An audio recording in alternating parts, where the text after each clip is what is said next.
BMW E39 M5, yksi maailman historian upeimpia ajoneuvoja. Tässä on kaikkea sitä, mitä minä autoharrastajana, autointoilijana ajoneuvolta haluan. Tämä on hieno, suorastaan kaunis, kyvykäs, erinomainen ajaa, käytännöllinen. Tässä on upeat äänet ja se tärkein, tämä saa minut tuntemaan itseni erityiseksi. Mutta tässä on myös yksi valtavan iso ongelma. Ja se on se, että tämä upea ajoneuvoklassikko on polttomoottorikäyttöinen ja käy fossiilisilla polttoaineilla. Se tarkoittaa sitä, että tällä autolla on parasta ennen päiväys ja se on valitettavasti kaukana menneisyydessä. Minä olen Meihemi ja tämä on tämän koko kanavan varmasti tärkein video, koska nyt aiheena on meidän bensalenkkarien tulevaisuus, polttomoottoriautojen kohtalo. Siksipä minä olen nyt lyöttäytynyt oikeiden ammattilaisten kanssa yhteen tällä videolla ja nyt käydään sitten läpi, miten sinä ja minä voidaan yhdessä pelastaa nämä meille kaikille tärkeät ajoneuvot eli polttomoottoriajoneuvot. Tämä video kertoo nyt etanolibensiinistä eli E85, etanolilla käyvistä autoista ja etanoliautoilusta isossa kuvassa. Ja nyt tulee sitten paljon tietoa. Tässä videossa käydään läpi kaikki etanoliautoiluun liittyvät asiat läpi.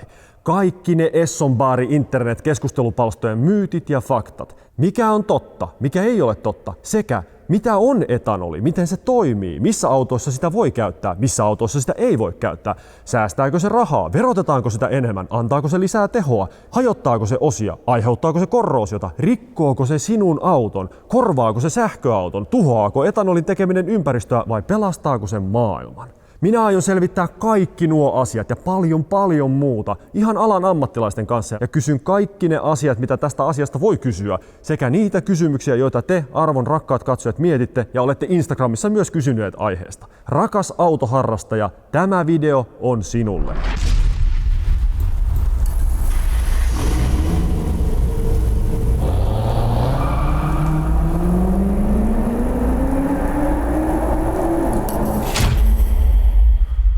Hyvää päivää.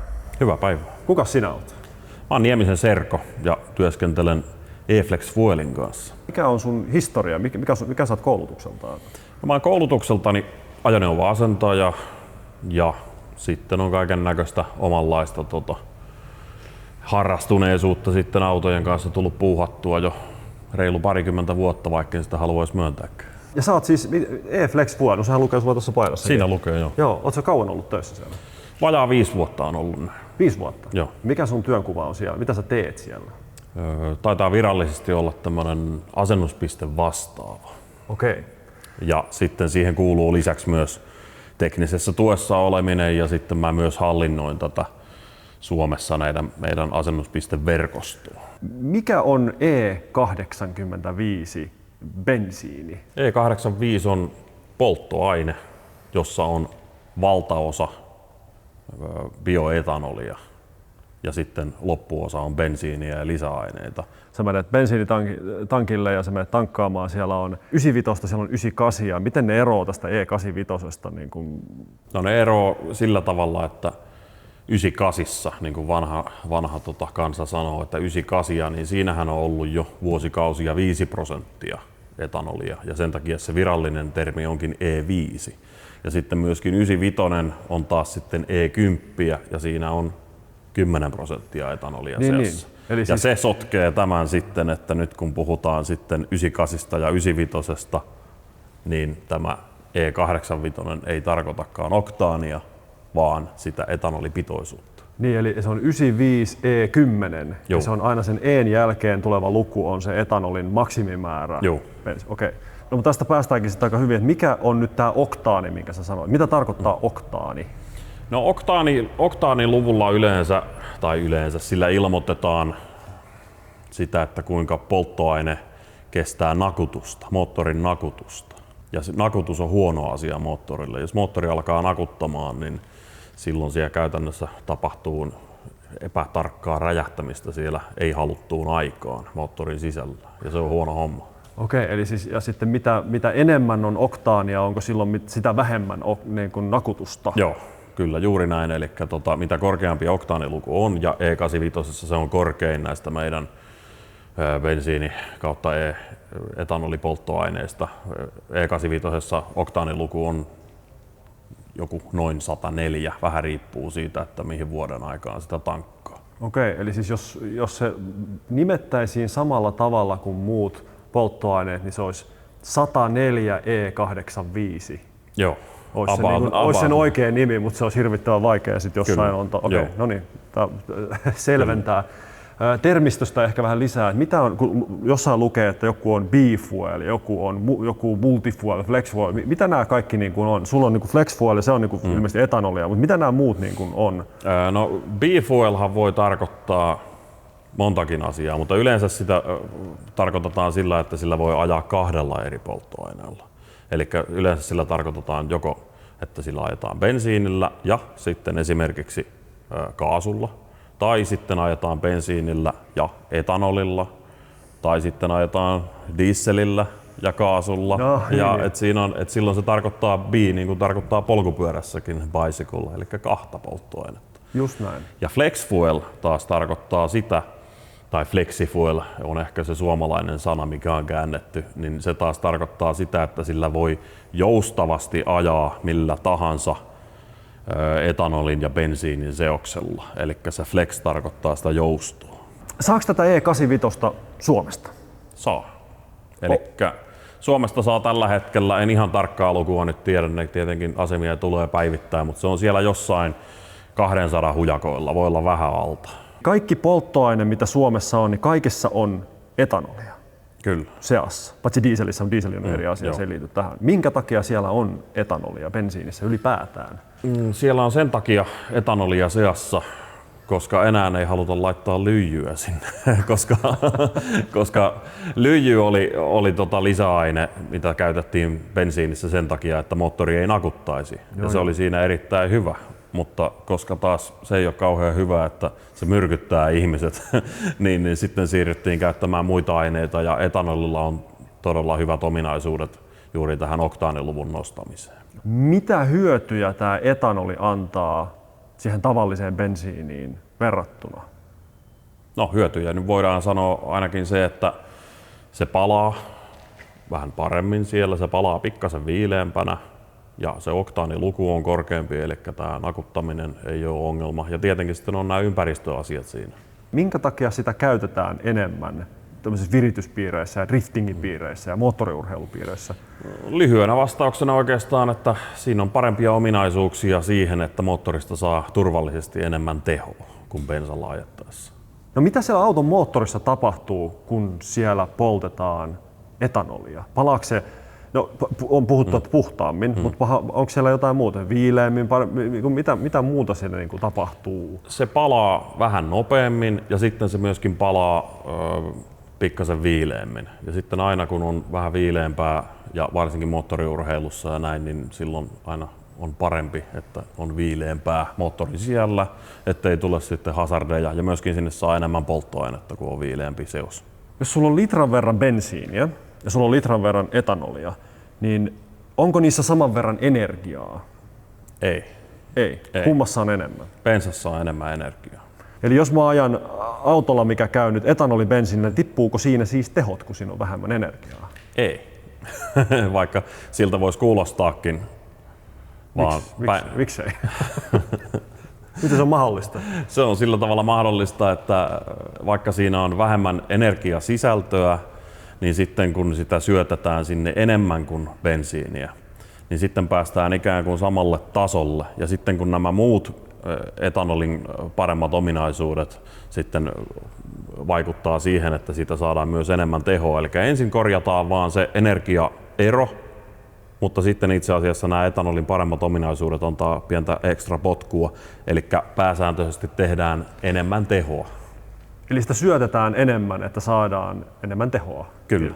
No mitä tarkoittaa, että kun auto konvertoi, mitä se konvertointi tarkoittaa? No se konvertointi tarkoittaa sitä, että me pystytään autoon niin kuin jälkiasenteisesti muuttamaan sillä tavalla, että se pystyy käyttämään joustavasti, eli flexifuel on tämä ratkaisu ja sillä saadaan sitten auto käyttämään joustavasti bensiiniä tai E85 ja mitä tahansa suhdetta siltä väliltä. Mitäs nämä on nyt, kun tässä nyt yhtäkkiä täällä on tämmöisiä autoja hirveä viuhka, niin mitä nämä, onko nämä niinku ihan vaan random autoja vai mitä nämä niinku on? No nämä ei ole ihan random autoja, että tässä nyt voidaan katsoa, siellä on, no ihan ensimmäisenä siellä on moottoripyörä. No se muakin, no joo. Palataan siihen. Mutta palataan.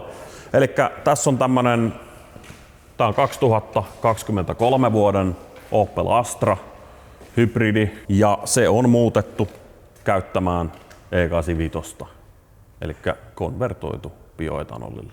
Ja tää on, itse asiassa mä oon nähnyt tämän auton jossain, tää on ollut mediassakin esillä ja mikä tästä autosta tekee niin kuin erikoisen? Miksi tää on ihmeellinen tämä auto? No tää on sillä tavalla ihmeellinen tää auto, että koska Suomessa oli nätisti sanottuna hieman jäykkä tämä lainsäädäntö aiemmin, niin nyt se ei ole. Viime vuonna muuttui lainsäädäntö sillä tavalla, että minkä tahansa ikäinen auto voidaan muuttaa käyttämään bioetanolia ja tämä oli täysin uusi auto viime vuonna, kun se muutettiin kesällä. Oliko tämä siis ensimmäinen täysin uusi auto, mikä on konvertoitu käymään? Kyllä, Suomessa. Mitä sille on siis tehty? Pystytkö näyttämään mulle, mitä se tarkoittaa? Kyllä se mä pystyn näyttämään. Mä voin vetä sitä peltiä auki, jos mä osaan. Katsotaan. Ja missä täällä nyt on? Mikä täällä nyt eroaa siitä, kun se on tullut tehtaalta? Niin mitä me niinku löydetään täältä? Tässä on nyt se niin sanotusti pihvi. Tämä on se juttu nyt. Tämä on se laite. Se on se meidän elektroniikka on siinä yksikössä. Ja sitten, koska tämä on näinkin tuore auto ja ollaan nykyaikaa, niin tämä on myös suoraruiskutekniikalla. Siitä se direct-sana sinne. Ja tästä nyt näkee huonosti, koska ne on tuolla moottorin takana, mutta käytännössä mihin tahansa ajoneuvoon asennetuna tämä järjestelmä toimii sillä tavalla, että meidän johtosarja kytketään suuttimiin ja polttoainelinjaan tulee etanolianturi ja sitten sinne tulee tuo meidän ohjainlaite ja se on siinä. No okei, otetaan tämmönen nyt esimerkki, että mä nyt soitan. Serko Nieminen, Mehmi tässä moikka. Mä haluaisin konvertoida minun autoni käymään nyt tällä etanolibensiinillä. Niin miten se puhelu menee tästä eteenpäin? Se menee sillä tavalla eteenpäin, että mä kysyn, että ootko sä käynyt meidän nettisivuilla? En. No sitten mä kysyn sulta, että... Olen, mutta mä nyt vastaan, niin, en. Joo. No sitten mä kysyn, että mikä auto sulla on? Mä vastaan, että mulla on W211 Mercedes-Benz vuodelta 2006. Joo. No mä osaan sanoa siihen jo heti, että jos se on bensakoneella, joo, niin se hyvin suurella todennäköisyydellä on testattu ja on yhteensopiva meidän tekniikan kanssa. Eli te testaatte ja te katsotte sen, että joo, mikä se niin kuin on. Joo. Okay. Seuraava kysymys tähän olisi sitten, että mä kysyisin sulta rekkarin, että koska mä haluan varmistaa, että mikä moottorikoodi siinä sun autossa on. Ja sitten meillä on oma tietokanta. Okay. Ja me katsotaan sieltä joka ikiselle moottorikoodille, onko se testattu, onko se todettu hyväksi, mitkä suuttimet siinä on, mikä polttoainepumppu. Meillä on kaikki tämmöinen tieto meillä itsellä hallussa. Eli käykö tämä siis ihan mihin tahansa autoon? Että mä voin tulla minkä tahansa auton ja tämä vaan laitetaan suoraan kiinni ja se on sillä siisti vai onko siinä niin? No jos puhutaan niin kuin bensiiniautoista, niin yksi mikä heti sanoo, että se ei ole yhteensopiva, niin jos se on kaasutinauto, niin ei sovi. Jos se on mekaanisella ruiskulla, niin kuin jokut oikein vanhat Mersut tai jokut, niin ei ole. Sitten on joitain yksittäisiä tapauksia, teknisiä ratkaisuja, miksi se ei toimisi. Mutta voisin sanoa, että jos se on sähköisellä polttoaineen ruiskutuksella varustettu se auto, niin yhteensopivuus on ehkä 85%. Okei, no mutta siis kuitenkin se, että se ei ihan kaikkiin autoihin se ei käy, mutta valtaosaan käy. Onko tämä nyt sitten tämä laite tässä, niin onko tämä nyt made in China vai onko tämä niin kuin, mikä tämä on? Teettekö te itse vai mikä se niin kuin? Me tehdään itse aika pitkälle ja sitten jos ei tehdä itse, niin me tehdään sitten se jossain aika lailla lähialueella, että meillä on hyvin tässä Pirkanmaalla. Meillä on pääkonttori Pirkkalassa, siellä on kaikki suunnittelu, siellä myös pakataan ja tehdään kaikki, mutta myös piirilevyistä lähtien tehdään tässä Pirkanmaalla. Ja ei tässä hallissa, missä me ollaan nyt tällä hetkellä? Ei tässä hallissa, nyt ollaan TKL:n bussivarikolla. Okei, eli siis tämä on niin kuin made in Finland, tämä laite ja tämä juttu, ja te ette myy siis mitään amerikkalaista, kiinalaista, ranskalaista tekniikkaa, vaan tämä on suomalainen juttu, suomalainen keksintö. Tämä on Joutsenlipputuote. Aivan oikein, no niin justiin. tähän kuuluu vain tämä boksi ja sitten joku johtosarja ja sitten siellä oli se joku anturi. Etanolianturi. No miten kauan nyt, kun me ollaan nyt sovittu, että minun 211 Mercedes, mä tuun teidän toimipisteelle ja siellä sitten, niin vois mä asentaa sen itse vai laitaks sä, kuka sen, niin miten se tapahtuu sitten? Elikkä siinä puhelun aikana käydään sitten läpi se asia, että haluatko sä itse asentaa sen, koetko sä, että sä voisit itse asentaa tämmöisen. Se tietenkin riippuu ihmisestä, niin, mutta ei ole mitään rakettitiedettä, koska en ole myöskään itse sillä alalla, mutta periaatteessa tee se itsehenkinen kaveri sen pystyy asentamaan. Meillä on aika hyvä ohjeistus, niin tekstiversiona kuin videoversiona löytyy meidän nettisivulta, YouTubesta löytyy, jos jonkinnäköistä asennusohjetta ja videoa. Mutta jos et sä halua sitä itse tehdä, niin sitten meillä on, no tietenkin meillä on Pirkkalassa tuolla pääkallopaikalla, niin meillä on oma asennuspiste, missä hallinnoin minä. Ja sitten meillä on Suomessa noin 60 paikkaa, missä sen voi itselleen asennuttaa. No mutta saanko mä lain mukaan nyt niin periaatteessa minkä tahansa auton saanko minä konvertoida käymään tällä E85? Saa. Mitenkäs sitten nyt kun tämähän on uusi auto ja uudesta autosta konvertoidun, niin uusilla autollahan on aina joku takuu. No meneekö tästä autosta sitten se takuu umpeen, kun sinne mennään laittamaan toi järjestelmä? No uusissa autoissahan yleensä on, että jos niihin tehdään jotain, mitä auton valmistaja ei ole suunnitellut, niin yleensä takuu katkee siltä osin.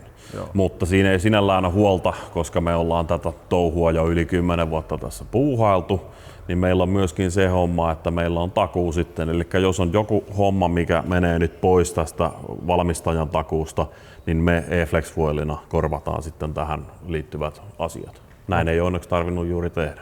Niin justiin. No miten sitten huoltoväli yleisesti, että jos tässä on vaikka 15 000 kilometrin välein on huolto, niin lyheneekö huoltoväli, kun sinne laitetaan tuollainen järjestelmä?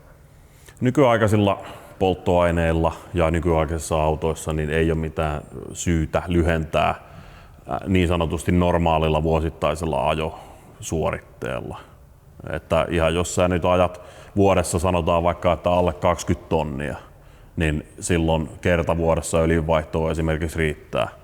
Mutta Suomi kun on tämmöinen periferia, että täällä kelit vaihtelee ja on kylmää ja kuumaa ja näin, niin Suomessa nyt autojen huolto muutenkin on niin sanotusti tarkempaa kuin ehkä jossain muussa maassa. Että ei me mitään tämmöisiä long life öljynvaihtovälejä ei oikein suositella etanolin kanssa, mutta mä en oikein suosittelisi sitä kyllä varsinaisesti mihinkään täällä. No mitäs sitten, jos mä oon nyt ostanut sitten tällaisen auton tässä näin, mä päätän sitten, että no minä myyn tämän auton pois ja mä nappaan sitten nokkelana ton boksin itselleni ja mä siirrän sen sitten mun seuraavaan autoon, se mikä tahansa, niin meneekö se suoraan vaan tolleen, että mä voin vaan tollaisenaan ton boksin laittaa mihin tahansa autoon, kun mä oon kerran nyt yhden sellaisen ostanut? No se ei mene ihan noin, eli kun tää on suoraruiskuauto, niin toi boksi on käytännössä niin kuin naimisissa siihen moottorikoodiin, niin sitä ei voi siirtää. Toki siinä tulee myös ongelma se, että se on muutoskatsastettu, niin sitten jos otat pois, niin se täytyisi muutoskatsastaa bensalle ja näin edelleen, mutta käytännössä joo. Sitten näistä vanhemmista autoista, mitkä on imusarjaruiskutteisia, niin niistä sen käytännössä voi siirtää mihin tahansa imusarjaruiskutteiseen, eli MPI-moottoriin, se tekniikka on sama.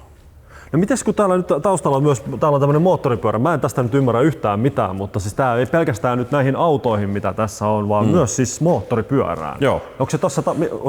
Tässä on nyt Framilla tää laite. Tässä on, koska tämä on suuri ja kaunein, niin tämä on E-Flex Moto Pro. Tää on se paras malli.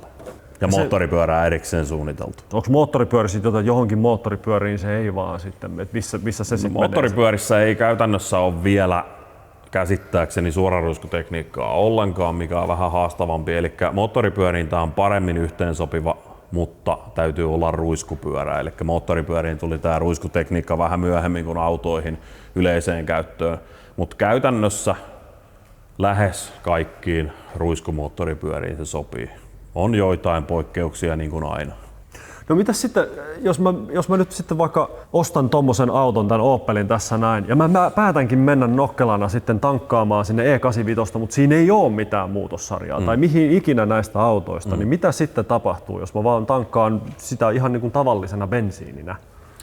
No, jos on ihan tyhjä tankki ja vedät sen täyteen E85, niin silloin tulee kyllä ongelmia. Eli auton oma moottorin ohjaus ei pysty rikastamaan niin paljon kuin mikä se energiaero on siinä, koska etanolissa on vähemmän energiaa kuin bensiinissä. Se pystyy säätämään sitä jonkun verran, mutta ei tarpeeksi.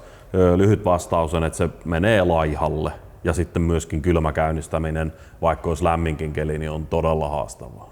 No mitäs sitten, mulla on sitten tämmönen auto ja mä päätänkin nokkelana tehdä omat etanolit sinne, niin onko se sitten hyvä idea? No me ei ole kauhean lähellä poliisiasemaa vielä, tuohon on kyllä rakenteella lähelle, mutta mä en tiedä miten tämä omien viinojen valmistus Suomessa on, mutta täytyy sanoa, että periaatteessa etanoli toimisi sellaisenaan polttoaineena, mutta jos puhutaan E85, niin se on polttoaine eikä vaan etanolia. Eli se on myös lisäaineistettua. Siinä on bensiiniä vastaavat voiteluominaisuudet, säilyvyyteen, ties mihin, mä en ole ammattilainen siinä, mutta se on kuitenkin polttoaine eikä vaan kotipolttosta. Niin kuin sanotaan etanoli, että se ei ole etanolia, vaan se on etanolipolttoaine ja siinä on jotain muutakin kuin vaan. No niin, aivan. No mitenkäs sitten, nyt kun ollaan Suomessa ja talvi tulee ja lähdetään etanolilla ajamaan, niin onko siinä niin kuin kylmässä ajamisessa ja käynnistyksissä, niin ilmeneekö siinä jotain haasteita nyt sitten etanolin kanssa? Etanolin ominaisuudet on semmoiset, että se höyrystyy huonommin kylmissä olosuhteissa kuin bensiini. Ja silloin se tarkoittaa sitä, että se syttyy myös huonommin kylmässä. No, tätä ongelmaa ei ole juurikaan, jos sinne on asennettu tämä meidän muunnossarja ja teknologia, koska meillä on erilaisia kylmäkäynnistyskarttoja ja tämmöisiä, millä pystytään sitä parantamaan merkittävästikin. Eli yleensä ei ole mitään ongelmia talvella meidän teknologialla. Mutta jos sillain tuntuu, että se saisi paremminkin lähteä käyntiin, niin onneksi tämä mahdollistaa sen, että sinne voi pikkasen tankata bensaa sekaan. Tyyliin niin kuin 5 litraa tankilliseen, niin silloin yleensä ei ole mitään ongelmaa kylmäkäynnistyvyyden suhteen.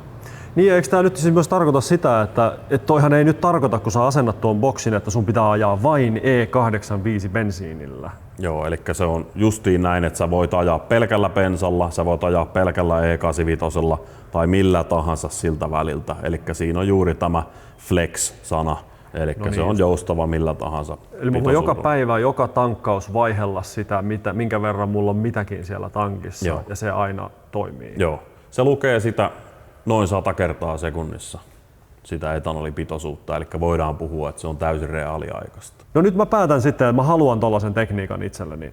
Niin mitä se maksaa? Onko siitä olemassa niin kuin eri versioita? Millä hintaa mä pääsen nyt sitten tähän E85 käsiksi?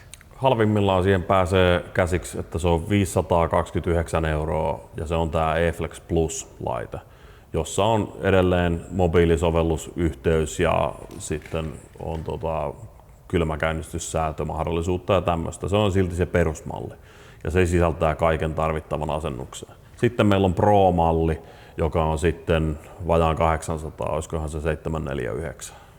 Ja mitä se pitää se Pro-malli sitten sisällään? Pro-malli sisältää kaiken mitä toi Plus-mallikin, mutta se mahdollistaa myös sitten enemmän säätömahdollisuutta. Tämä on enemmän näitä virihommia sitten. Okei. Ja se on siis kotiin, sinä itse asennat sen kaiken? Joo. Mitäs sitten kun mä en itse osaa tehdä asialle yhtään mitään, mä haluan Pro-mallin, mä tuun teille paikan päälle Tampereelle, mä tuon auton teille, niin kauan siinä kestää? Ja mitä keskimääräisesti siinä kestää yleensä vähän reilu pari tuntia. Parin tunnin luokkaa se asennus. Sitten jos on tämä Pro-malli, niin siihen voidaan tarjota sitten lisäpalvelua myöskin, että jos siihen tehdään jotain muuta samalla, esimerkiksi säätömahdollisuuksia rajojen mukaan pystytään tekemään, mutta lähtökohtaisesti asennus peruslaitteelle on noin 170, oikeastaan meillä tai sitten missä tahansa meidän näillä asennuspisteillä Suomessa. No mitäs sitten mä nyt päätän olla nokkela ja mä haluan säästää ja mä menen nettiin ja mä etin sieltä jostain AliExpress, joku oikein kunnon Kiinakauppa ja sieltä löytyy nyt sitten oma tämmönen FlexFuel-järjestelmä. Onko se hyvä idea ostaa sellainen? Voiko niiden kanssa ilmetä jotain ongelmia? Yleensä ilmenee jotain ongelmia. Todella vähän on semmoisia laitteita tuolla markkinoilla muita, mitkä tekisi oikeasti kaiken mitä lupaa. Ja yksi iso ero on näihin halvempiin tuotteisiin, että niissä ei ole yleensä sitä etanolianturia. Ja se on ihan todella kriittinen osa tätä hommaa, että miten me pystytään määrittelemään, minkä pitoista polttoainetta siellä on, koska ensinnäkin se hanasta tuleva polttoaine ei välttämättä ole sitä 85%, tai yleensä se ei olekaan. Ja sitten, koska sitä ei ole mitään niin kuin mahdollisuutta, millä se tunnistetaan, mitä polttoainetta siellä on, niin kaikki säädöt on silloin arvauksen varassa. Mikä on, mä kuulin, kun mä tutkin näitä kaikkia asioita, että mikä on niin sanottu huijausboksi? Mitä se tarkoittaa? No kyllähän kaikkea voi aina elektronisia laitteita huijata jollain tavalla, että jotain huijausbokseja saattaa olla semmoisia, että ne esimerkiksi ilmamassamittarin mittaamaa arvoa muuttaa jotenkin tai lambda-anturin lukemia tai jotain tommosia, mutta Luin myös sellaisesta, että joku niin kuin moottorin vikavalon estää syttymästä, että se oli myös sellainenkin boksi, että se ei tee siis käytännössä mitään muuta kuin vaan sammuttaa. Onko sellainen kanssa, että on tullut? No tommosia ollaan kanssa jotain törmätty, semmosia laitteita, että käytännössä se muokkaa jotain arvoa. Yleensä se on noihin seokseen liittyviä arvoja, lambda-anturin lukemia siten, että kaikki näyttää moottoriohjaukselle oikein. Mutta todellisuus on se, että se auton oma EKU ei pysty sitä niin paljon säätämään, että sillä voisi ajaa niin kuin kokonaan E85. Ja nyt tässä päästään varmaan siihen osioon, mikä kiinnostaa kaikista eniten, eli myyttejä ja legendoja. No ehkä me siirrytään tämän tähtimerkkisen auton ympärille. Vedetäänkö pelti auki? Vedetään pelti auki. Mä haluan nyt kysyä siis esimerkkejä näistä myyteistä ja faktoista, mitä tuolla pyörii. Mikä on totta, missä on jotain todenperäistä. Ja nimenomaan tämmöisen, niin kuin varsinkin tämmöisen tähtimerkkisen auton omistajilta niin tuli paljon erilaisia, että katalysaattorit sulaa, suuttimet sulaa, polttoainelinjat sulaa, moottori menee rikki ja niin kuin kaiken näköisiä tällaisia, niin jos sopii, niin mennään ihan yksi kerrallaan näitä. Ja sitten sulla oli joku historia ilmeisesti Mercedeksen kanssa, eikö ole? Joo, mä oon noin 15 vuotta korjannut Mersuja työkseni, että alkaa niin kuin jonkinnäköinen kuva oleen siitä hommasta kanssa. No niin, no sillä pohjalla. Niin otetaan ihan ensimmäisenä, katalysaattorit sulaa, kun ajetaan E85 bensiinillä. Ei. No mitä se voi tarkoittaa? No käytännössä tuohon voi olla parikin vastausta. Eli joo, on mahdollista, että katalysaattorit menee rikki, jos ei tehdä mitään muutoksia autoon, eli asennetaan jotain muutossarjaa. Eli jos sinne vaan tankataan E85, silloin seokset menee pieleen ja silloin kaikki palaa todella kuumasti ja se toimii niin kuin hitsipillin tavoin, niin kyllähän siellä sitten sulaa kaikki, jos näin mahdollista.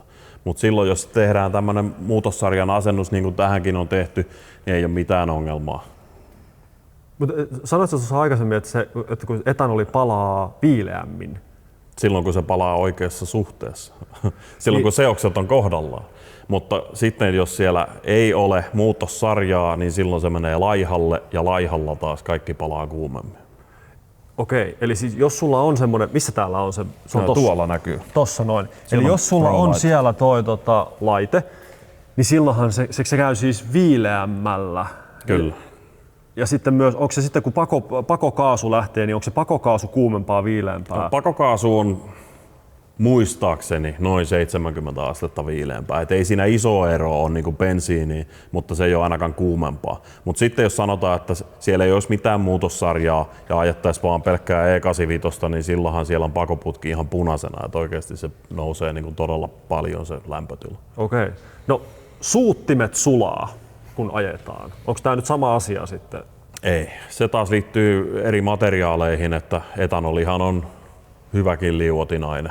Mutta se, että sulattaako etanoli mitään, mitä on käytetty ajoneuvoissa, jos on sähköinen polttoaineen ruiskutus, niin niitä on todella vähän semmoisia esimerkkejä. Ja sitä varten me tarkastetaan se aina, että kun sä kysyt, että mulla on tämmöinen auto, että mulla on joku 92 Nissan Micra, niin muistaakseni, niin sitten mä katon sieltä, että tässä on itse asiassa semmoiset suuttimet käytössä, että se ei kestä etanolia. No onko olemassa sitten jotain tämmöisiä ihan suoria esimerkkejä, kun joku tulee nyt sen, että minulla on tällainen auto, niin sitten sä sanot, että no itse asiassa siinä on sellaisia materiaalivalintoja jotain, että en suosittele.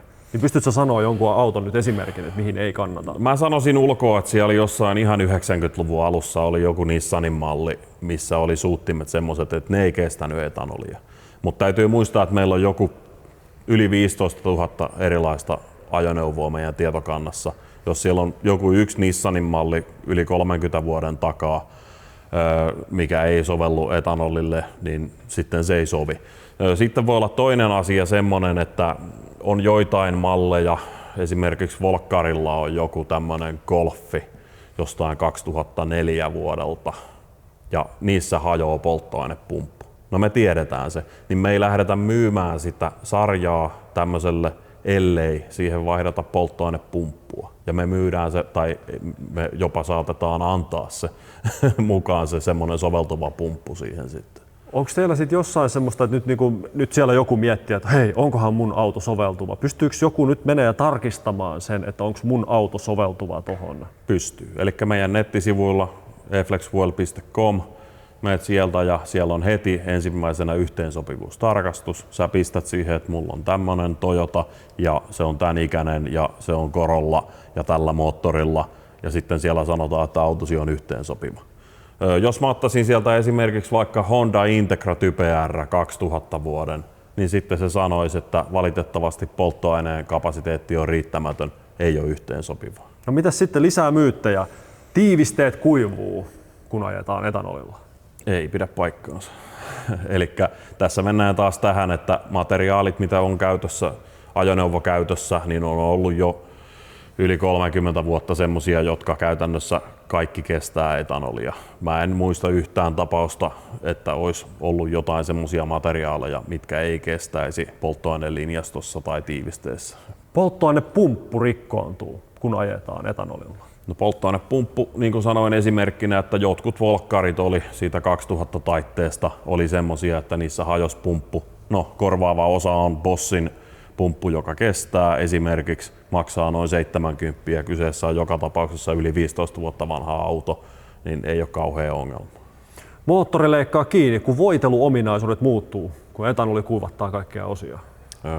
Tämä E85 polttoaine vastaa bensiiniä voiteluominaisuuksiltaan nykyään. Silloin kun E85 tuli markkinoille, niin se oli vähän kuivempaa kuin bensiini.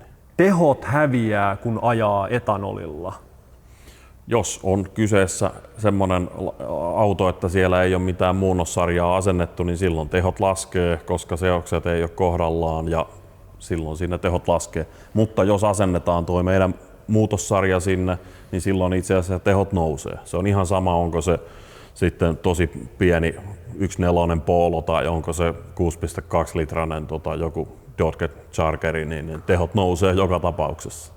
No, sitten löytyi tällainen, että etanoli tuo lisää vain turbokäyttöisissä autoissa, mutta se nyt ehkä meni tuossa äskeisessä jo. Että se ei... No siinä on vähän eroa sitten vielä, siis, eli ei pidä paikkaansa. Se pitää paikkaansa, että turbokäytössä saavutetaan enemmän hyötyä. Mutta myöskin vapaasti hengittävistä moottoreista saadaan kyllä lisätehoa.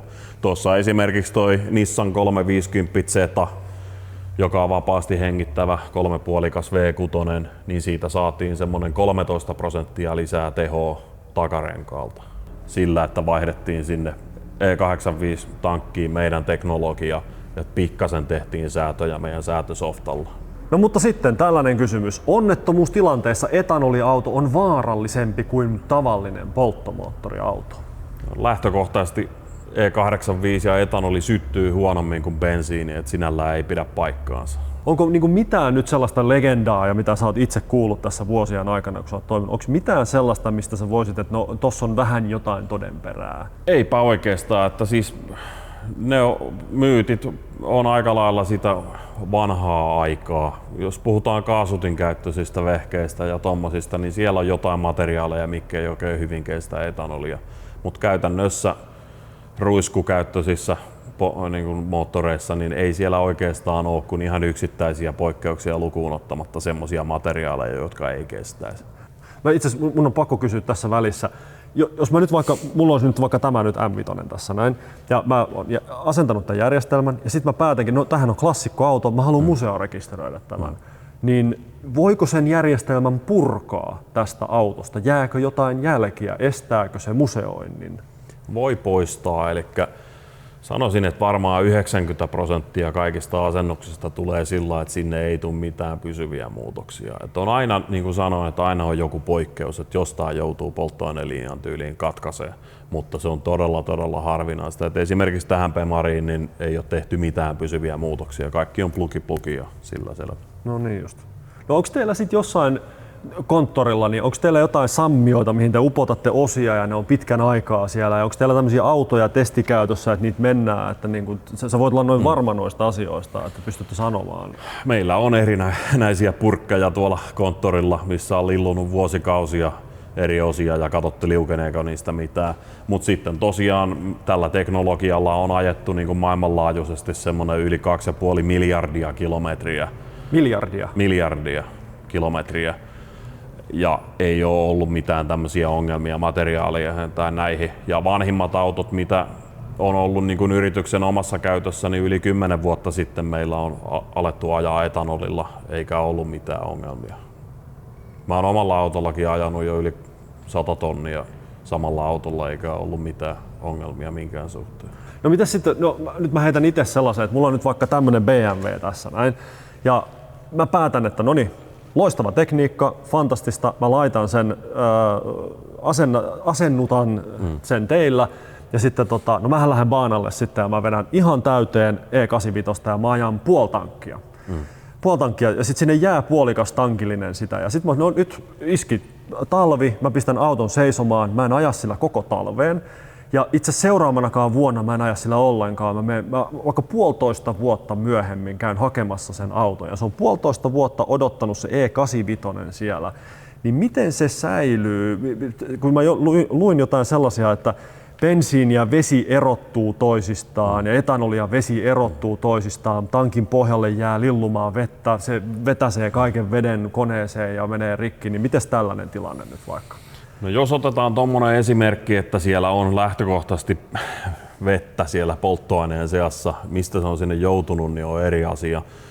Autossa on suljettu polttoainejärjestelmä pääsääntöisesti, niin sinne ei pitäisi ilmastakaan sitä tulla, mutta koska lämpötilat vaihtuu ja kondensoitumista ja näin, niin sinne voi sitä tulla.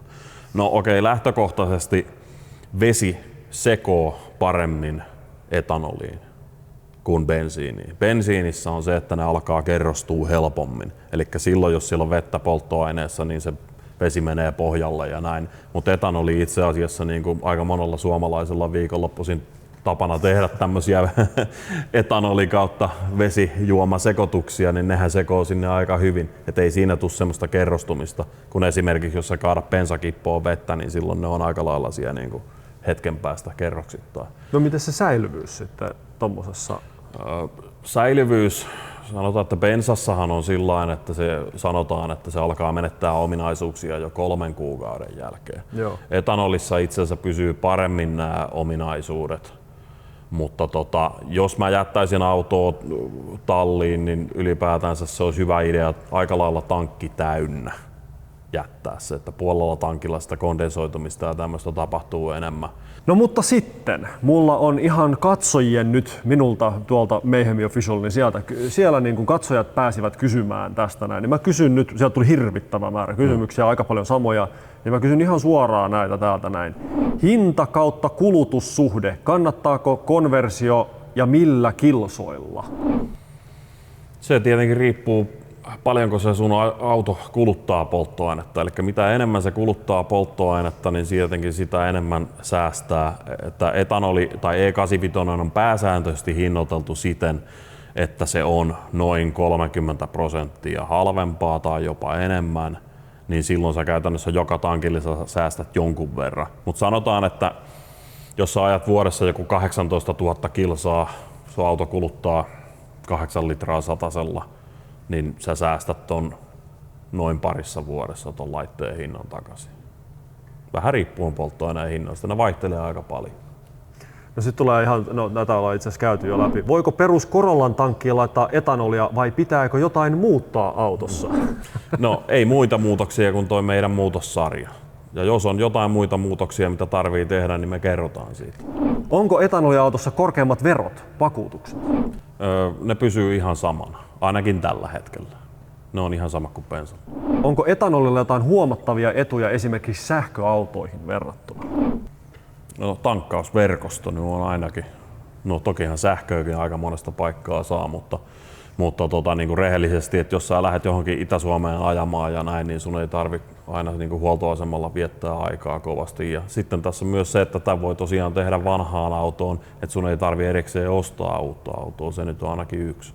Niin, että sä voit ottaa siis vaikka 500 euron auton ja laittaa siihen tän. Niin jos raskii niin kallista autoa ostaa, että mulla on itsellä 200 euron Polo. No niin justiin. No paljonko se kulutus kasvaa? Kulutus kasvaa aika tarkkaan 25%. Joissain uudemmissa autoissa ja hybridiautoissa se voi laskea tai voi nousta ehkä vaan jopa 15%. Ja sitten riippuu, jos joku vanhempi auto, missä moottorin ohjaus on vähän vanhanaikaisempi, se saattaa olla aika lähellä 30%, mutta 25% on semmoinen aika hyvä keskiarvo kaikista ajoneuvoista. Miksi auto käy huonosti pakkasilla? Varmaan etanoliauto käy pakkasilla. No se liittyy siihen etanolihöyrystymiseen ja siihen, että se on vähän vaikeampi saada syttymään se etanoli-ilmaseos kuin bensiini-ilmaseos. Miten se toimii, kun jotkut sanovat, että voi ajaa vaikka 50-50 seoksella? Mä veikkaisin, että tarkoittaa sitä, että ilman mitään tuommoista noin. Niin kuin semmosiahan kuulee, itse asiassa luin semmosia juttuja, että joku vaan menee ja tankkaa suoraan. Niin miten se niin kuin on mahdollista? No siinä luotetaan siihen, että se auton oma säätövara riittää, mutta no 50-50 seos, tarkoittaako se, että siellä on 50% bensiiniä ja 50% E85, niin silloin se etanolipitoisuus ei kuitenkaan ole 50.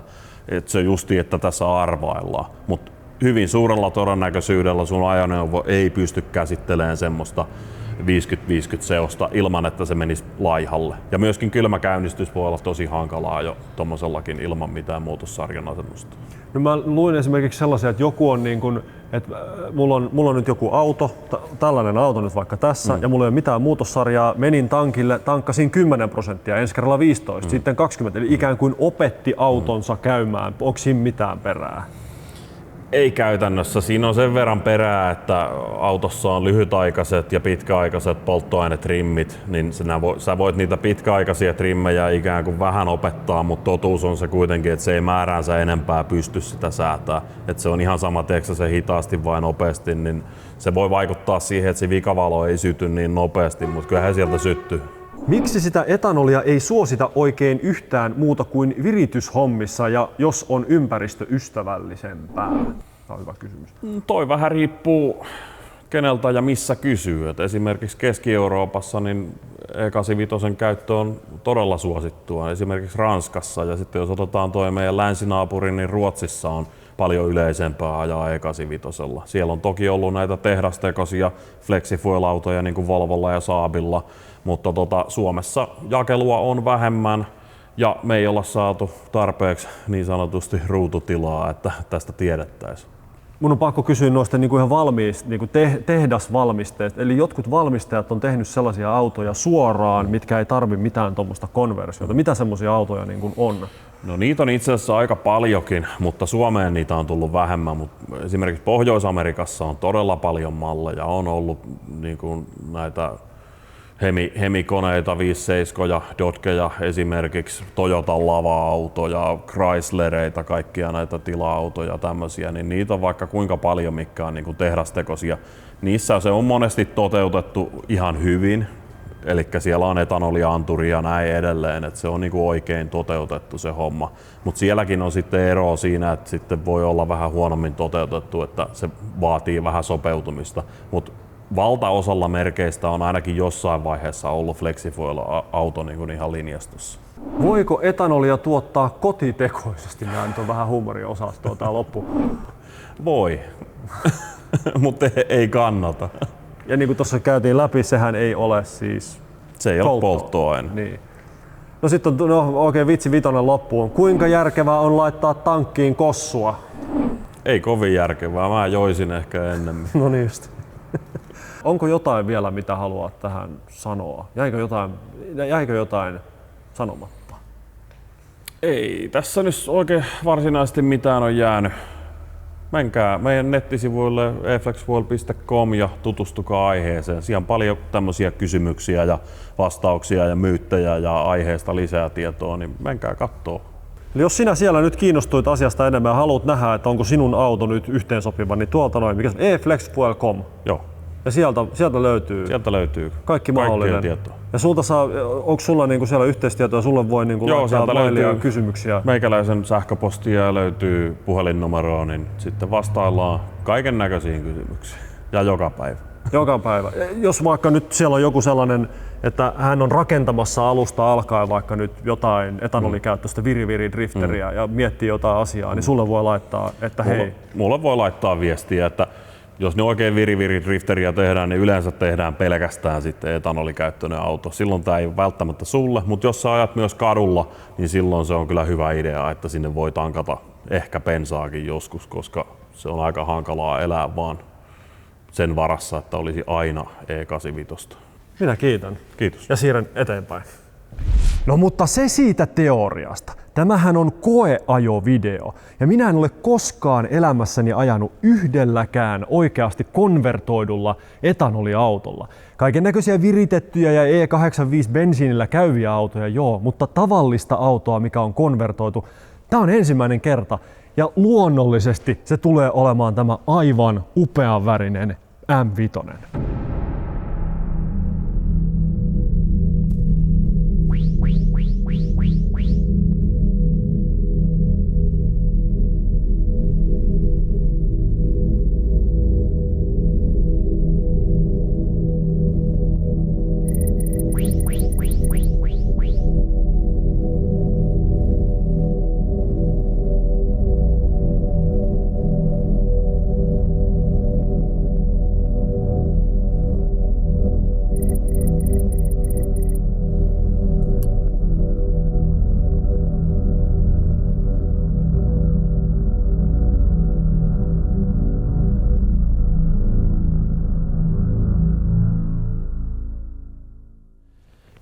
Ja nyt sitten nähdään, että käyttäytyykö tämä auto jotenkin eri tavalla kuin tavallinen bensiinikäyttöinen. Haiseeko se, kuulostaako se jotenkin erilaiselta, niin nyt otetaan siitä selvää. Ja kengät kopistellaan ennen kuin noustaan autoon sisään. Ja kyllä mulle toi Mercedeskin kelpaisi, mutta jos mun pitäisi nyt valita, no kyllä se olisi tää M5. Luonnollisesti se olisi tää M5. Tämä on yksi maailman parhaita autoja. Ja nyt nähdään sitten, että mikä on homman nimi, kun lyödään tää nyt ensimmäisenä käyntiin ja tonne noin ja kuunnellaan, että miltä tämä kuulostaa.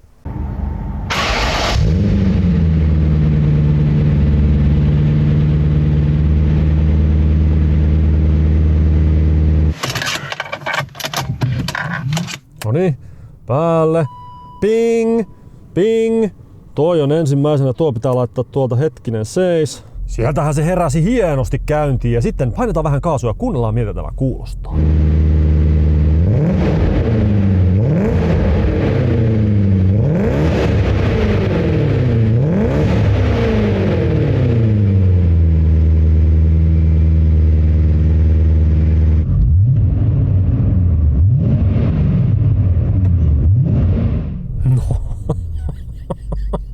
Ei oo sähköauto. Ja tää auto on itse asiassa konvertoitu nyt sillä Pro-boxilla. Ja tähän kuuluu nyt sitten tämmönen kännykkäapplikaatio. Tämä on nytten tämän auton tiedot, on minulla tässä kännykässä. Ja täällä on hirveä määrä kaiken näköistä hienoa, mitä mä voin käydä läpi, mutta mä laitan sen nyt tänne näin. Ja minä laitan turvavyön kiinni ja minä lähden ajamaan nyt M-Femman kanssa, kiitos vaan. Tuolta V niinku vaihde ja sitten vaan Skype A niinku alas ja lähdetään A niinku ajamaan. No niin. Ja tänne ihanaan sakeaan ilmaan, vesisateeseen. Tässä on siis syynsä, minkä takia tämä video tehtiin nyt tuolla tommosessa hallissa. Tästä tuli siis niinku 0,5 metriä lunta toissapäivänä maahan. Ja meidän piti tehdä pihalla tämä video. Tämä piti kaikki tapahtua pihalla, mutta no nyt tuli sitten ilmaston lämpeneminen tai kylmeneminen tai muutos, mitä ikinä. Toi oli siis vaan pakopaikka, mikä oli pakko keksiä. Eilen tuli, että hei, sopiisiko tää ja joo, sopii tämä. Ja tässä on siis jouduttu vähän tekemään tämmösiä niinku kommervenkkejä, että tää ylipäätään saatiin edes tehtyä. No mutta se siitä. Ja sitten lähdetään tähän suuntaan, vaikka tänne näin. 4 astetta lämmintä. Vaihteisto tuntuu aika jäykältä. Tietenkin öljyt on kaikki tosi kylmiä ja kaikki on aivan kohmeessa täällä, melkein pakkasessa. Tää ilma on ihan käsittämätön.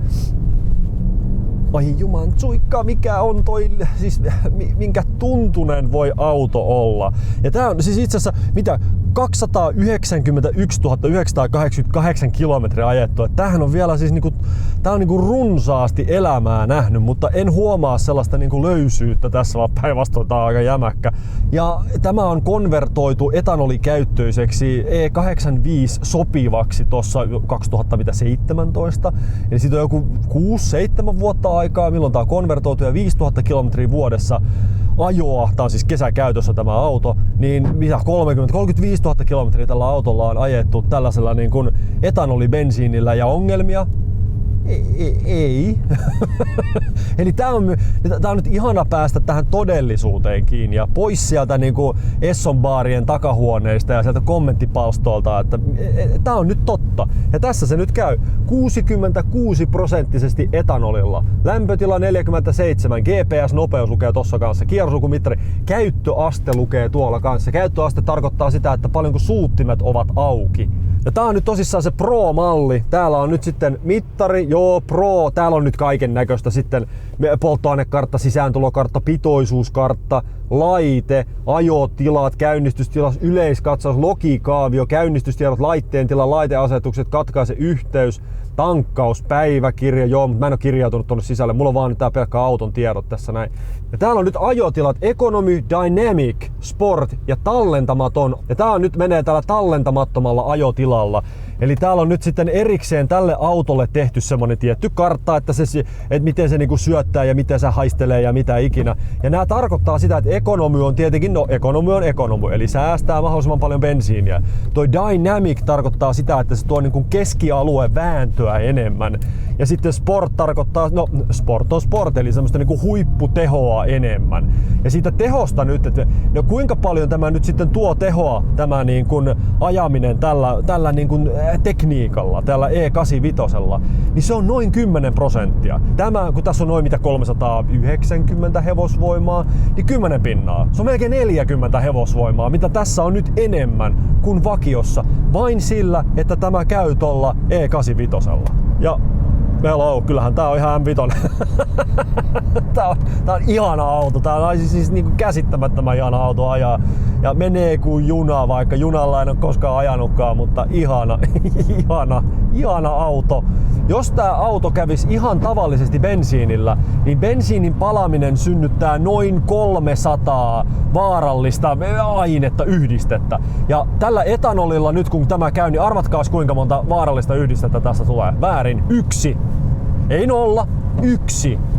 Eli siinä on se suhde, mikä se on sen bensiinin ja tämän etanolin välillä. Eli nämä etanolin edut verrattuna siihen tavallisella bensiinillä ajamiseen, nämä on hämmästyttävät.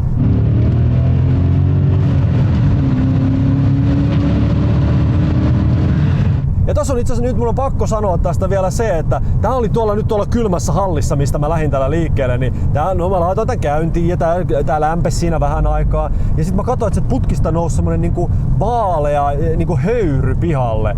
Ja se on itse asiassa kolealla, kelillä, kylmällä, tämmöisellä niinku nyt on 3,5 astetta lämmintä. Niin etanolilla käyvä auto, niin se niinku höyryää enemmän ja se on ihan normaalia. Mut se ei ole savua, se ei ole mitään semmoista myrkkyä, mitä niinku bensiinin palaminen on. Sitten mä mietin kaikkea, viet autoja johonkin niin kuin parkkihalleihin ja jossain autohalleissa paljon minäkin vietän aikaa ja siellä auto lyöää käyntiin. No niin, X-temperature 3 astetta, niin justiin, kiva juttu. Miten paljon jotenkin miellyttävämpää vaan siitäkin tulee, että sulle aivokuori sulla joka kerta kun sä autoa siirrät jossain hallissa. 80% tippuu ne päästöt. Ohohoi, jakkaa tulikin luistoisto jo peli. No en ihmettele. Jos joku sanoisi mulle nyt, että tää auto käy bensiinillä, niin mä uskoisin. Ei mulla olisi mitään syytä epäillä, koska tää kuulostaa autolta, tää tuntuu autolta. Ja tää vielä kaiken lisäksi 80% pienemmät päästöt. Eli nyt tossa edessä nyt on sähkö Mustanginsa kanssa, niin se ei voi enää, se ei ole semmoinen henkinen yliote ajaa sähköautolla. Kun mä voin ajaa M5, E39 M5 ja mä voin olla tässä silleen, no ei munkaan päästöt ihan valtavat kyllä ole, mutta kuinka paljon hauskempaa mulla on täällä ratissa se fiilis ja sielu, mikä autoilussa on. Tässä on se kaikki ja mun ei tarvi mennä tohon maailmaan, mä voin ajaa mun omalla beibelläni. Eli nyt tämä niin kuin iso kysymys, eli ajoneuvojen, polttomoottoriautojen, liikenteen tulevaisuus Suomessa sekä maailmanlaajuisesti. Mitenkäs tämä asia? Hirvittävä määrä olisi asioita ja kysyttävää ja miten se koko juttu? Ei hätää, mä kävin tämän kaiken läpi. Ja nyt on luvassa sitten seuraava haastattelu, missä mä käyn kaikki nämä asiat läpi. Pidemmittä puheitta, olkaa hyvä. Hei vaan. Hei vaan. Ole hyvä ja kerro, kuka olet? Joo, mä oon tosiaan Antti Grönlund, etanoliautoilijat ry:n toiminnanjohtaja ja etanoliautoilija itsekin, että 2 omaa bensa-autoa on konvertoinut etanolille. Mikä on sun koulutus ja mikä on sun työhistoria? No mä oon viimeiset 10 vuotta työskennellyt politiikan parissa poliittisena sihteerinä, poliittisena asiantuntijana ja mä opiskelen työn ohessa poliittista historiaa ja taloustiedettä. Mikä on etanoliautoilijat ry? No, me ollaan 2020 perustettu yhdistys, jonka tavoitteena on edistää etanolin liikennekäyttöä ja jakaa oikeaa ajantasaista tietoa etanolin liikennekäytöstä ja vaikutuksista.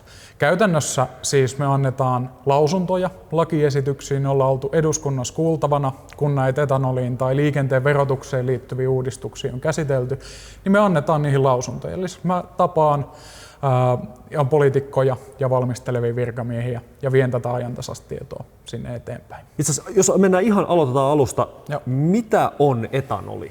Siis etanoli on nestemäinen polttoaine, myös alkoholi on etanolia.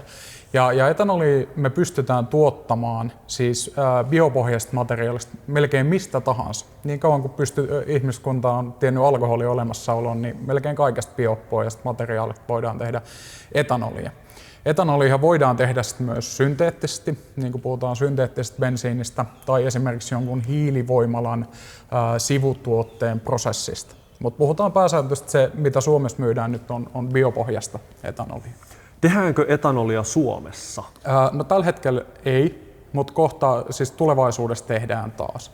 Et ainakin 2 isoa hanketta on Suomessa käynnissä tuolla Pohjois-Pohjanmaalla ja Porissa, joista tullaan tekemään siis metsätalouden sivuvirroista, sahanpurusta, oksista, risuista, niin tullaan tekemään etanolia noin 130 miljoonaa litraa vuodessa, pelkästään nämä 2 nyt tulossa olevaa laitosta. Onko etanoli ja etanolibensiini sama asia? No ei, kun me puhutaan etanolista, niin se on sitä raakaa etanolia. Ja se mitä Suomessa myydään E85, niin se on siis 85% etanolia ja loput on bensiiniä ja erilaisia lisäaineita. Ja nämä usein sekoitetaan. Siis etanoli on se, jos se on 100%, niin on se raaka-etanoli ja E85, etanolibensiini, kumpaa sanaa vaan käyttää, niin siinä se on tämmöinen yhdistelmä, mikä on sitä autoihin sopima. Onko etanolibensiini, etanolipolttoaineet ja niiden käyttäminen, polttaminen ihmisille, eläimille, ympäristölle vaarallista, epäterveellistä? Siis ihan oleellista tässä on, että kun polttomoottoriauto käy, niin se tuottaa ja pakoputken päästä tulee hiilidioksidia. Mutta oleellista tässä on se, että mistä se hiilidioksidi on peräisin. Kun meillä on fossiilista bensiiniä, niin se kaivetaan maan alta, se on öljyä, hiiltä ja sitten se poltetaan ja ilmakehässä hiilidioksidin pitoisuus lisääntyy. Sitten kun meillä on uusiutuvia polttoaineita, niin silloin se hiilidioksidi sidotaan ilmakehästä ja sitten se vapautuu sen käyttövaiheessa takaisin sinne ilmakehään. Mutta se on se sama hiilidioksidi, joka kiertää. Ja tämä sama logiikka on, kun puhutaan paljon synteettisistä polttoaineista, niin silloin meillä on joku teknologia, joka sitoo sen hiilidioksidi ilmasta ja sitten se vapautuu sen käytön aikana. Mutta biopohjaisissa niin meillä on tämä ihan sama asia, paitsi että kasvit kasvaessaan sitoo sen hiilidioksidin. Ja silloin se sama hiilidioksidi, joka on sidottu, niin siinä palaessa vapautuu. Eli ilmakehässä hiilidioksidin määrä ei lisäänny. paitsi jos porataan sitä maankuoresta ja haetaan jotain muinaista, ikiaikaista dinoliejua ja ruvetaan sitä polttamaan, niin se lisää, mutta tämä on tämmöinen, niin kuin, mitä se sanotaan, onko se suljettu? Suljettu kierto, eli ilmakehässä kiertää, mutta se, että kun me kaivetaan öljyä tai hiiltä maanpinnan alta, niin tulee uutta hiilidioksidia, joka ei ole ilmakehässä ollut aikaisemmin. No vähentääkö tämä etanoliautoilu haitallisten päästöjen määrää? No, tässä on kaksi asiaa. Että ilmastonmuutoksen näkökulmasta on tämä hiilidioksidi, joka ei lisäänny. Sitten polttomoottoriautossa on myös lähipäästöt tietysti, mitä pakoputken päästä tulee. Ja ne on myös etanolilla alemmat kuin bensiinillä, erityisesti häkä- ja typpioksidipäästöt. Ainoa poikkeus tästä on aldehydipäästöt, jotka etanoliautolla ensimmäisen 30 sekunnin ajan kylmäkäynnistyksen jälkeen on vähän korkeammat kuin bensiinillä. Mikä se oli? Aldehydit. Nämä on tämmöisiä kemiallisia yhdisteitä, mutta aldehydit. Formaldehydi yksi niistä, mutta aldehydit. Ja tämä on vain 30 sekuntia kylmäkäynnistyksen jälkeen. Jos moottori esilämmitetään, niin silloin tätä ongelmaa ei ole ollenkaan. Mutta on siis, me ollaan testattu hyvin tarkkaan nämä lähipäästöt myös ihan laboratorioissa. Ja ainoa, mikä on havaittu, on tämä, että aldehydipäästöt 30 sekuntia kylmäkäynnistyksen jälkeen. Ja vaan 30 sekuntia. No mitenkäs sitten, kun mulla olisi nyt vaikka tässä tämmöinen Mercedes-Benz ja mulla olisi tässä vieressä toinen samanlainen. Toinen käy 100% bensiinillä, ei ole konvertoitu, toinen on konvertoitu. Mikä on niiden kahden auton päästöjen ero? Siis E85 ajettaisiin suhteessa fossiiliseen bensiiniin niin 80% vähemmän päästöjä. Kun siinä E85 bensiinissä, niin siinähän on edelleen fossiilisia polttoaineita, eikö olekin? Että sehän ei ole täysin... Joo, niin tällä hetkellä vielä. Niin, kyllä. Onko siinä aina pakko olla vai onko se mahdollista saada täysin päästöttömäksi? Sen itse etanoliosuutta ei kannata nostaa Suomen olosuhteissa yli 85%. Se tulee esimerkiksi kylmäkäynnistykseen liittyviä ongelmia. Ne pahenee sen 85% jälkeen. Okay. Brasiliassa itse asiassa ajetaan E100-polttoaineella, mutta tietysti ilmasto on aika erilainen ja siellä on jouduttu ottaa käyttöön erilaista tekniikkaa, esimerkiksi suutinten esilämmitystä. Mutta Suomen olosuhteissa 85% on aikalaisen maksimi, mitä etanolia kannattaa olla siinä. Okay. Mutta me voidaan se 15%, niin se voidaan korvata jollain muulla uusiutuvalla komponentilla. Et meillä on itse asiassa Kaliforniassa saa jo huoltoasemilta tämmöistä täysin uusiutuvaa E85-polttoainetta. Kun se loppuosa on korvattu tämmöisellä biodieselin valmistuksessa sivutuotteena syntyvällä matalaoktaanisella naftalla. Okay. Ja niin se ei haittaa, että se on matalaoktaanista, sitä ei tällä hetkellä voida käyttää mihinkään, mutta koska E85 tai etanoli on niin korkeaoktaanista, niin se ei haittaa, että siinä on 15% matalaoktaanista naftaa, niin se saadaan toimimaan. No mitkä on sitten niin kuin etanoliautoilun edut sähköön tai muihin käyttövoimiin verrattuna? Siis etanolikonversion tekeminen on niin kuin halvin tapa yksittäisellä autoilijalla vähentää se oma autoilun päästöjä. Se on halvin tapa, voi säilyttää sen nykyisen bensiinikäyttöisen auton ja muuttaa sen ja vähentää niitä päästöjä sen 80%. Etanolihan on niin kuin siitä hyvä, että meillä on jo valmis tekniikka. Tämä suomalainen tekniikka, jolla voidaan konvertoida bensa-autot. Meillä on valmis E85 jakeluinfra. Suomessa on jo yli 180 E85 jakeluasemaa. Eli tämä on semmoinen keino, mikä meillä on käytössä tänään, eikä vasta puheissa 5-15 vuoden päästä, vaan se on käytössä tänään. Onko tämä etanoliautoilu nyt tässä näin, niin onko tämä nyt sähköautoilulta jotain pois? Siis ei. Nämä ei kilpaile keskenään, nämä täydentää toisiaan. On eri ihmisiä, eri tulotasoja, eri käyttötarpeita autoille. Niin tämä ei ole sähköautoilulta tai sähköautojen yleistymiseltä pois, vaan tämä täydentää sitä. Tämä antaa vaihtoehdon vähentää omia päästöjä myös heille, joille ei ole mahdollisuutta ostaa uutta autoa tai ei halua ostaa uutta autoa, tai sähköauto on epäkäytännöllinen niihin omiin tarpeisiin. Tämä oli tällainen, mikä luin tällaisia niin kuin tilastoja, että suomalaisen auton keski-ikä on, mitä se on? Sä tiedät varmaan. Semmoinen 12-13 vuotta. Mikä on suomalaisen auton keskihinta-arvo? Se on semmoinen 6 tonnia, eli puhutaan aika halvoista Niin, autoista. eli siis 12-13 vuotta vanhoja autoja, jotka on 6 tonnin hintaisia. Ja kun mä mietin, tää on just se juttu, mihin mä tuun monen mun tuttavan ja ystävän ja vaikka vanhemmat, ei olisi ikinä varaa ostaa sähköautoa ja lyödä hirvittävää määrää kiinni siihen ja sit se ei ole hirveän käytännöllinen. Niin tää on se niinku todellisuus. Niin okei, mennään tämmöiseen niinku liikennematematiikkaan. Et nyt kun on uutisoitu siis paljon siitä, että uusien polttomoottorikäyttöisten autojen myynti kielletään vuonna 2035. Eli nyt on 2024, niin, eli 11 vuoden kuluttua. Niin tuleeko polttomoottoriautoilu vähenemään, pysymään samana vai lisääntymään? Suomessa maailmanlaajuisesti vastaat miten haluat. Joo, 2035 mennessä niin ei ole realismia. Eikä ole edes järkevää, koska polttomoottori ei ole se ongelma, vaan ne fossiiliset polttoaineet. Sanotaan, Suomessa polttomoottoriautojen määrä näillä näkymin pysyy aika samana jonkin aikaa ja ehkä vähän vähenee. Mutta globaalisti polttomoottoriautojen määrä tulee kasvamaan ainakin sinne 2050-luvulle asti. Okei, siis mistä se johtuu?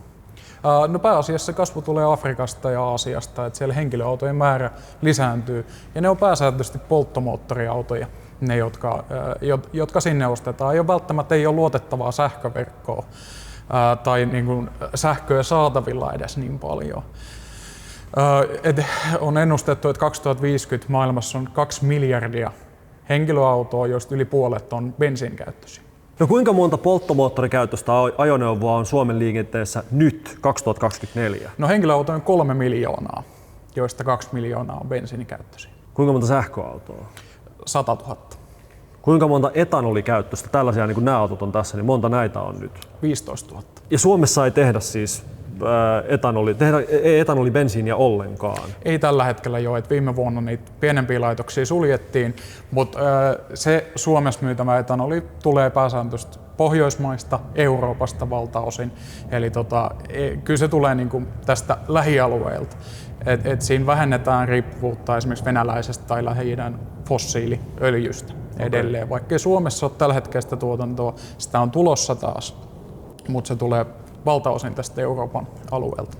No miten sitten niin kuin realistisesti mietitään, että jos Suomessa ruvettaisiin nyt tekemään etanolibensiiniä, niin mikä on se realistinen määrä, kuinka paljon kotimaisella etanolibensiinillä pystyttäisiin tankkaamaan autoja? No se raja ei tule kovin äkkiä vastaan. Et pelkästään nämä 2 laitosta, joista puhuin, niin niillä saa 150 000 etanoliautoa riittävästi, kotimaista etanolia. 150 000? 150 000. Eli 10-kertainen määrä siihen, mikä nyt on tällä hetkellä konvertoituja. Ja vaan 2 laitosta ja Suomessa on, siis etanolia pystytään tekemään ihan mistä vaan. Biojätteistä, jätteistä, metsätaloudesta, esimerkiksi oljista pystyttäisiin tekemään etanolia, niin ei siinäkin rajatu vastaan. Sinne jää kuitenkin nyt 150 000, ja jos sanot 2 miljoonaa autoa, no mistä niille kaikille autoille saadaan sitten etanolipitoista polttoainetta? Mistä se loppuetanoli tulee, etanolibensiini? Sitähän tehdään siis Ruotsissa paljon, muualla Euroopassa. Brasiliassa itse asiassa tehdään eniten bioetanolia tällä hetkellä ja siellä on tosi hyvä systeemi sokeriruoon varsista, jotka jää käyttämättä, kun sokeria kasvatetaan, sokeria valmistetaan, niin sokeriruoon varsista tehdään etanolia. Käytännössä koko Brasilian tarpeisiin tällä hetkellä. Eli kyllä niin kuin globaalisti sitä etanolia pystytään tuottamaan kyllä Suomenkin tarpeisiin. Mutta ajatus ei olekaan se, että ei etanolinkaan tarvitse olla se ainoa vaihtoehto tulevaisuudessa, millä ihmiset liikkuu. Sähköauto on monille oikein hyvä vaihtoehto tulevaisuudessa liikkumiseen, biodiesel, niin kuin dieselkäyttöisiin autoihin, niin etanolin ei tarvitsekaan niin kaikkia näitä korvata. Mutta on yksi hyvä ja edullinen keino mukana tätä palettia. Eli ei ole olemassa yhtä kaiken kattavaa käyttövoimaa, mikä kattaa kaikki tarpeet kaikissa maissa, kaikissa olosuhteissa, vaan tarpeen mukaan eri ajoneuvot, kulkuneuvot käyttää eri. Niin, kyllä. Tosiaan sähköauto voi olla kaupungeissa lyhyessä ajossa tosi käytännöllinen vaihtoehto. Biokaasu, mitä en maininnut vielä aikaisemmin, sen tuotantopotentiaali on myös kotimaassa. Niin et näitä kaikkia vaihtoehtoja ihmiset pystyy valitsemaan niihin omiin käyttötarpeisiin, tai kuinka paljon haluaa tai pystyy käyttämään siihen autohankintaan, niin itselleen sopivan vaihtoehdon tulevaisuudessa. No miten sitten nyt mennään vähän isompaa, että paljonko niin kuin liikenne ylipäätään, ajoneuvot aiheuttaa Suomen haitallisista päästöistä?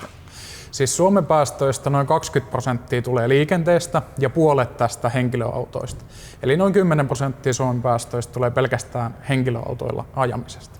Ja nyt ajamalla tällä E85 niin päästöt tippuu 80%. 80%. Joo. Okei, no onko olemassa joku tavoite, että kuinka paljon haluttaisiin etanolikäyttöisiä autoja Suomeen? No kyllä siis 6-numeroinen summa, siis satoja tuhansia. Meillä on hyvä esimerkki Ranskasta, jossa siellä laillistettiin nämä muutokset aiemmin, siellä bensa E85 on alle euron litrapumpulla, niin siellä on nyt 300 000 etanoliautoa käytössä. Eli se on täysin mahdollista. No kuinka monta autoa on koko maailmassa? Tällä hetkellä noin 1,5 miljardia, joista 40 miljoonaa on sähköautoja, eli 2,5%. Jos ne nyt kaikki kävis etanolilla, niin se tarkoittaisi, että noin 80% tippuisi kaikki päästöt. Minkä verran meillä on realistisesti potentiaalia tehdä etanolia poltettavaksi polttoaineena niin kuin autoille? Mikä on semmoinen, niin onko mitään havaintoa, mitä se voi olla? Se riippuu tosi paljon maasta ja miten siellä esimerkiksi maatalous toimii. Niin kuin Brasilia oli hyvä esimerkki, että siellä on 70-luvulta asti perustunut tämä polttoaine pääasiassa siihen, että siellä on kotimaista etanolia. Eli Brasiliassa tuotetaan tämä sokeriruokoetanolia ja sillä ajetaan siis, Brasiliassa ei ole enää yhtään siis sellaista pelkästään bensiinikäyttöistä autoa, että on E27 on minimi, mitä myydään, ja suurin osa on sitä E100 ja 85. No.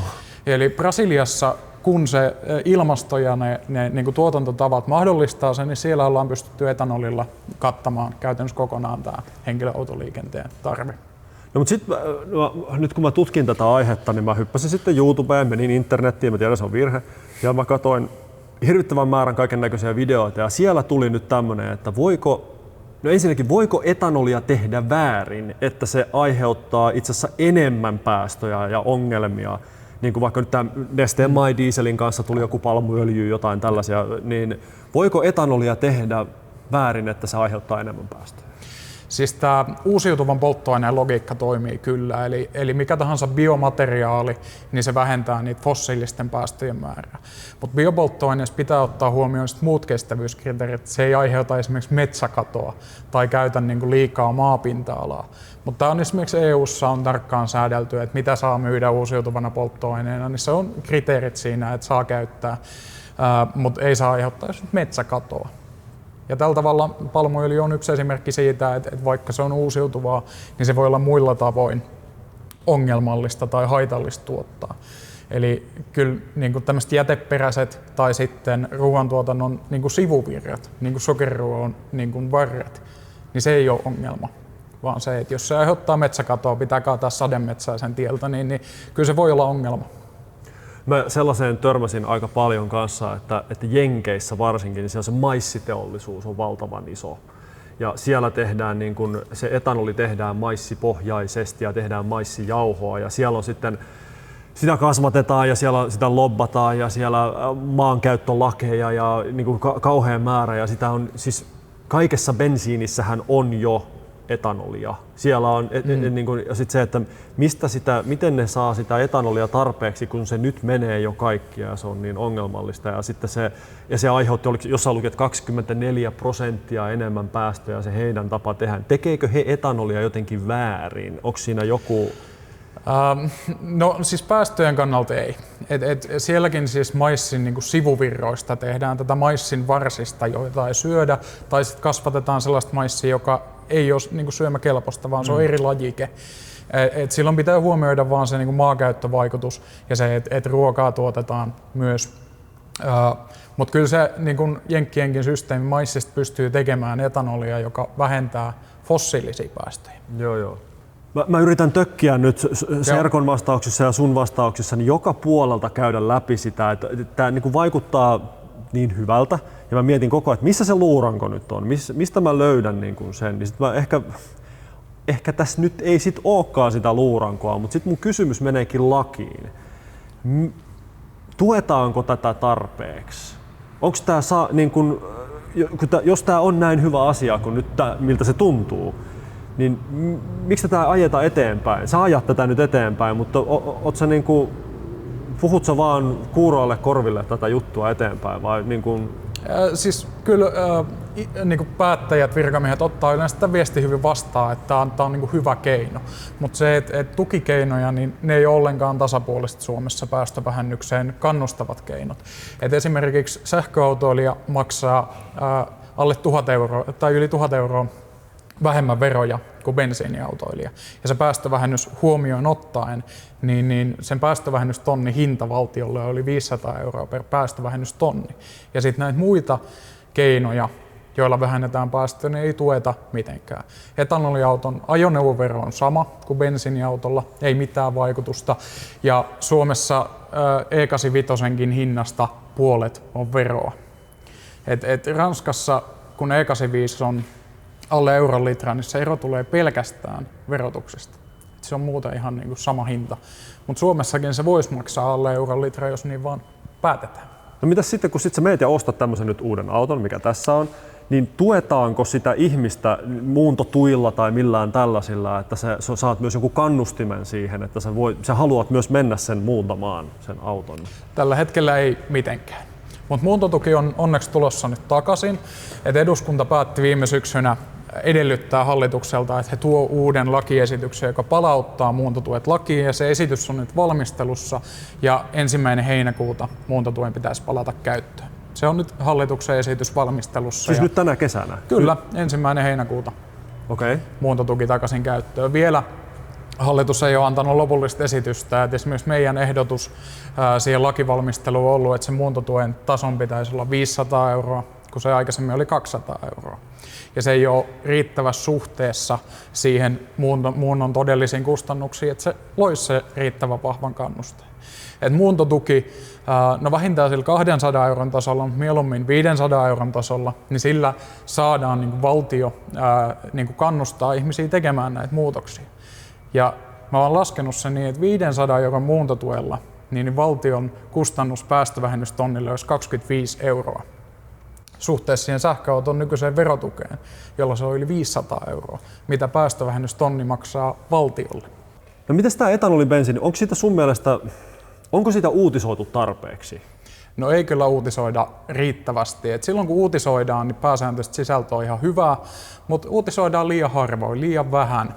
Silloin kun on jotain uutisarvosta, niin kuin sääntelyyn muuttuvaa, niin saatetaan jotain uutisoida, mutta jos vertaa esimerkiksi sähköautoihin, niin niistähän julkaistaan 3 uutista viikossa, esimerkiksi Helsingin Sanomissa. Ja etanoliin liittyen, silloin kun joku iso muutos tulee, niin saatetaan uutisoida. Mitäs siis mä mietin tätä uutisoinnin sävyä, onko se ollut sun mielestä oikeanlainen? No se riippuu myös aika paljon mediasta. Et esimerkiksi Moottorilehti, Maaseudun Tulevaisuus on uutisoinut oikein hyvin. Itse asiassa, eikö ne tästä autosta ole? Joo, tästä muutoskatsastus tehtiin viime lokakuussa ja silloin oli tiedotustilaisuus, niin olivat ihan paikalla kuvaamassa. Kun auto oli just tullut tehtaalta, muutettu, tehtiin muutoskatsastus siihen, niin siellä olivat paikan päällä. Joo, luinkin siitä. Ja se oli mun mielestä aika asiallista ja hyvää, mutta nyt esimerkiksi tässä, kun oli just vähän aikaa, oli ne lakot. Mä katsoin vaan Yleä ja Yleltä oli tullut uutinen, että joku oli tankannut 50-50 suhteessa etanolibensiiniä. Sitten siinä oli joku asiantuntija sanoi, että en suosittele, mutta siitä uutisesta jäi semmoinen kuva, että ei suositella tankkaamaan etanolibensiiniä. Tätä mä vaan mietin, että onko se sävy oikea, onko se ollut reilua se uutisointi? Se ongelma tässä oli, että siinä puhuttiin etanolin tankkaamista bensiiniautoon ilman mitään muutoksia. Niin. Ja sitten tämä asiantuntija vastasi, että näin ei kannata tehdä. Ja mekin itse asiassa laitettiin siitä tiedote, joka oikaisuvaatimus siitä, että tämä koskee nimenomaan sitä, että bensiiniauto, jota ei ole muutettu, niin se ei tunnista sitä polttoainetta, mitä siellä on. Silloin syöttää sitä liian vähän ja tulee autoon niin kuin käyntiongelmia. Joo. Voi sytyttää moottorin vikavalon. Mutta E85 bensiini itsessään on vaarallista bensa-autolle, koska ne kumiosat kestää etanolia, se sopii sinne bensiinimoottoriin, mutta se muutossarja vaaditaan siihen, että se tunnistaa sen polttoaineen ja muuttaa sen moottorin ohjausta sen mukaan. Niin se ongelma on, että jos uutisoidaan, ettei suositella, niin siitä jää se pois ennen kuin olet muuttanut sen. No kun tämä oli just mikä, kun itse luin sen loppuun, ja sitten mä vaan mietin semmoista tavallista ihmistä, joka lukee uutisia. Se katsoo sille, että sota Ukrainassa, bensiinihinta nousee, E85 asiantuntija ei suosittele. Kato, Antti Tuisku on ollut hiihtämässä. Joo. Se oli laiskalla, huonolla tavalla uutisoitu, koska siitä jäi se kuva vaan nyt, että että ei suosittele E85 bensiini, niin, mutta niin tämä oli vaan mikä mua itseä otti suorastaan päähän, että niin kuin se varmaan te törmäätte tähän aika usein, että se ei näin, että sitä voisi vähän eri tavalla uutisoida. Minkä takia tämän ihmisen, joka nyt katsoo tätä videota, niin miksi hänen pitäisi konvertoida oma autonsa käymään tällä etanolipolttoaineella? Tämä on yksinkertaisesti halvin tapa vähentää oma autoilun päästöjä. Ei tarvitse sitoutua uuteen, kalliiseen autoon. Voi sen nykyisen auton pitää ja sen muuttaa käymään tällä uusiutuvalla polttoaineella. Vähennetään riippuvuutta fossiilisista polttoaineista. Kuitenkin säilytetään ne polttomoottoriauton hyvät puolet.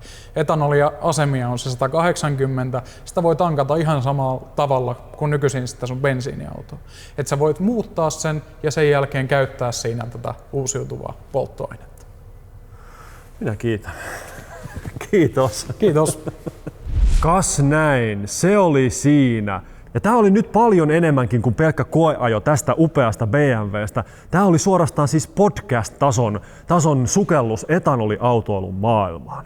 Ja mulle tuli itse asiassa aika huojentunut olo, koska sinun ei tarvitse muuttaa elämäntapoja minkään päästötavoitteiden edessä, eikä siirtyä mihinkään ylihintaiseen epävalmiiseen sähköautoon, eikä tarvi sinunkaan.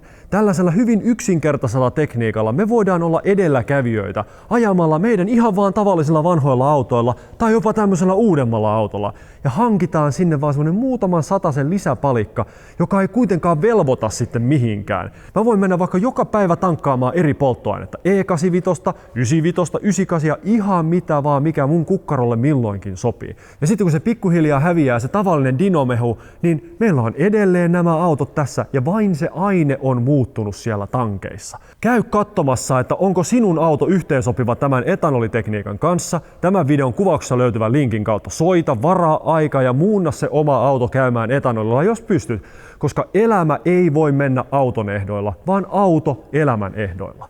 Käy myös tsekkaamassa etanoliautoilijat.fi-sivustoon, josta löytyy lisää tietoa tästä asiasta. Kaikki kysymykset tähän asiaan liittyen voi esittää suoraan sähköpostilla, Facebookissa tai vaikka tämän videon tuossa kommenttikentässä. Minun kanavan saa tilata tältä puolelta ja tältä puolelta lisää koeajovideoita. Mulla oli nyt suuri kunnia tehdä tämä video ja mä koin tämän myös minun velvoitteekseni tehdä tämä video teille kaikille. Nyt me voi huokasta syvään, koska minun nöyrän bensalenkkarin tulevaisuus on turvattu. Ehkä sitä vaan pitää alkaa kutsua itseään etanoli-bensalenkkariksi. Moikka!